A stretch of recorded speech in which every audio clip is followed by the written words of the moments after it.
dig? From the block, to buy into the fame. Money from the block. Money from the block. Money from the block. To buy into the fame. Money from the block. Money from the block. Money from the block. What's up, everybody? My name is Nicholas Brown, and I attend Full Sail University. I'm in the Recording Arts Bachelor's Degree program.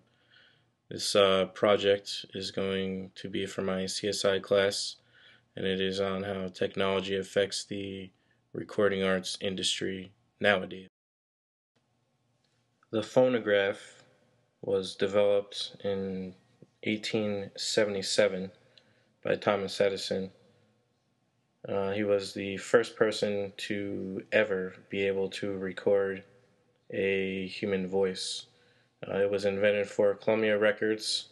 With this machine, you weren't able to make copies, and the only length that was able to be recorded was 2 minutes and 30 seconds. There was also no ability to edit anything that was recorded, and the recordings were made initially on aluminum cylinders, but then they switched to wax cylinders. The gramophone was patented in 1888 by Emil Berliner. It was the first machine that used flat discs instead of the cylinders for recordings.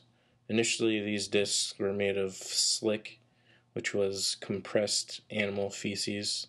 Then they eventually were made out of glass, followed by zinc, and finally they were made out of plastic, like the records that we have nowadays. These records allowed for 5 to 8 minutes of recordings, and also copies were able to be made. The following is a music clip that was recorded on the gramophone. Enjoy.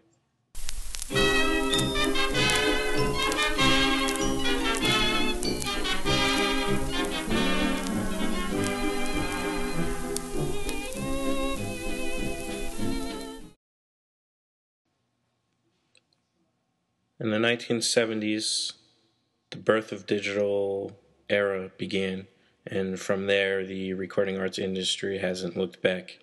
We have things such as compact disc that was released by Sony and Philips in 1982. We also have the digital audio tape that was invented in 1987. Then we move on into the early 90s, and we have the digital audio workstations that have been up and running now, which are programs that operate on computers. The computers that are used in the recording industry nowadays are primarily the Macintosh computers made by Apple. They seem to be more reliable.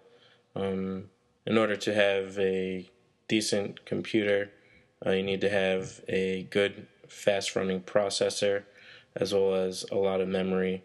And that's pretty much the industry standard computer nowadays.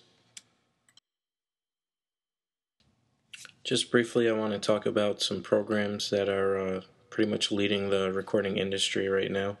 Those programs are Logic Studio, which is a set of applications that allow you to write, record, edit, and mix and perform music. The other is Pro Tools, also known as the industry standard, and it's advertised as being the most advanced audio creation and production software available. With these two programs out now leading the industry, one can only hope the industry will improve. And this concludes my podcast on how the technology has affected the recording arts industry, and I hope you enjoyed it. Can't be scared when it goes down. Got a problem, tell me now. Only thing that's on